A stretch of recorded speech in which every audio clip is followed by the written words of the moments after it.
I'll try and go over what I said plus extra that I forgot to say. We'll start from the top and go down. I don't have my wig right here, but I did some light styling on my wig. I made this accessory to go on my forehead. This is chains, wire, plastic gem, wire, plastic gem too. I guess I could do like a, oh. I was gonna remake these pieces, but didn't have time, and I didn't really, I don't know, these weren't the focus because I was working on needlework, but I think they came out really nice. They look pretty. Moving on down, we have this piece, which is made out of foam and covered with stretchy fabric. And all of the like gold metal pieces are made the same thing. Foam, stretchy fabric. I kind of carved the foam with like a wood burner. Did I use a wood burner? Yes, a wood burner. And then contact cement to attach the fabric and kind of like worked it into all the grooves. And then I did a little bit of light painting in the grooves to make it stand out and be more three-dimensional. This is, I don't know how to explain this. This is pleats, 2 stacks of pleats on this collar thing. Every time I put this on, I'm like, I look like a clown just with it on by itself. I was gonna crochet this strap right here, but I didn't because I didn't have time.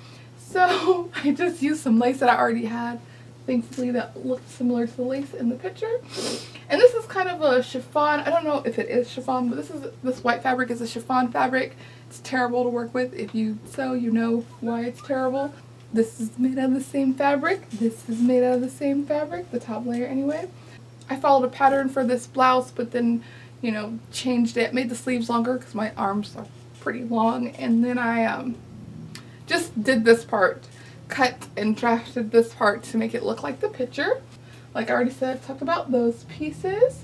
This is the front of a corset. This is actually the front of Yaya Han's corset pattern, and so I made this, and then I chopped off, I was running out of fabric, so I had to chop off the bottom part because it's like about this long, sew it together, and then make these pleats on here to have these pleats. And they're supposed, I never did iron them out like I wanted to, like really properly, but whatever, it's over. And as you see, all of this gold trim on here is bias tape that I made, and this fabric was a nightmare to work with. It sucked to cut because it's very slippery. It sucked to iron. It did not like want to iron, and it sucked to sew because it's very thick. So I would get this fabric again because it looks beautiful and it's not super expensive, but it was such a pain to work with. So the back is not super pretty. I wanted to bead this section right here, but ran out of time. And I used gold here instead of the red because running out of fabric, the fabric I got was like the last on the bolt. It was about 3 yards of fabric, and it was 80 cents for all 3 yards. It's crazy. So here is just a bunch of beading. I don't know if you can see this, but I just hand beaded this, which everyone knows that takes a long time. So I made the straps, and then I made the length that I needed to. I beaded it, and then I hand sewed it on. So there's a lot of hand sew stitching on here. I could have sewn it onto just the top layer, but I just wanted it to be more sturdy. But there's lots of beading on here. And I can pull this one off. There is some beading on here too. These panels are just that gold fabric, and I ruffled the edge of this. There is like a little bit of beading and embroidery on here that I did, but I don't know if you can see, but there's still the blue chalk lines on here, and I was like, oh my goodness, they're gonna see that and they're gonna hate it. They didn't say a daggone thing. You can barely see it until you look really close, but I was still like, no.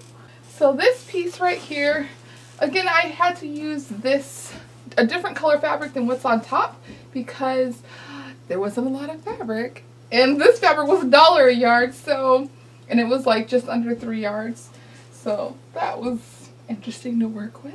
But I think it looks nice with the 2 tones. It gives it more dimension.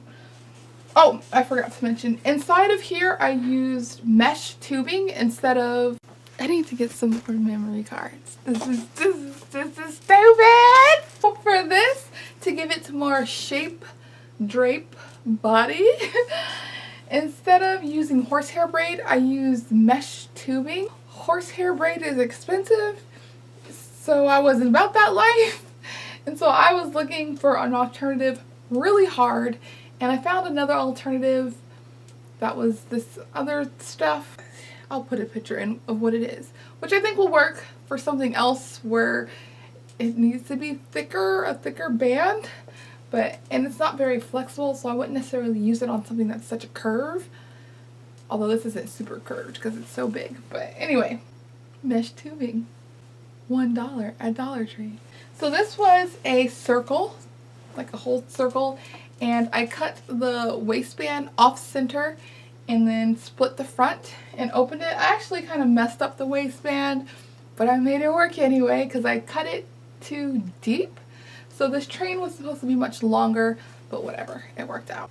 I put some pleats on the side so that there's more, you know, fabric right here to like kind of ruffle out, and then it's just smooth in the back. Thing was done with these. This was 2 circle skirts with circle cut off center so that it would have that high-low effect. This is the chiffon material, and then this was a sheet. It took me so long to make this or figure out how to make this. It was ridiculous. I wasted so much fabric in the process, but we're not going to talk about that. I made 2 of these pieces that go on the hips right here. There was Velcro here. I took it off because I need like industrial strength Velcro to put this back on here. So there's 2 of these pieces, and then I have 2 of these wing pieces. This one's here. This is the wings.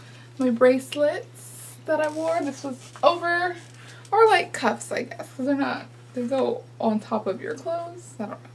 So that was like that. Like I said, all of this stuff was kind of made in the same, like gluing fabric and etching with, well, first etching with the wood burner and then gluing on the fabric. This was made in a lot of different pieces that I covered and then glued together. So I think there's like 9 or 10 or more separate pieces that some have been folded in half, some are just one piece, and all of that. Going back up to the arms, because I forgot, I made these things out of pleather, double-sided, very heavy, don't like to stay up. This goes on top. Those for the arms. Okay, moving back down for the legs, I made these little knot-footed. I was going to make socks, but I messed up that fabric, and then I was like, I'm not doing it again. So I got a little bit less fabric, and then I just made these and added a ruffle on top. And then on top of those go these little leg warmer thing. I don't know what to call these leggies. And they like, you know, lace up the sides. I love these. These look so cool. And then I really love this scalloped edge. I don't know, like this was like, how am I supposed to do this? And it worked out. I love it. It looks so cute. So I hope I'm not squinty. I don't have my glasses on.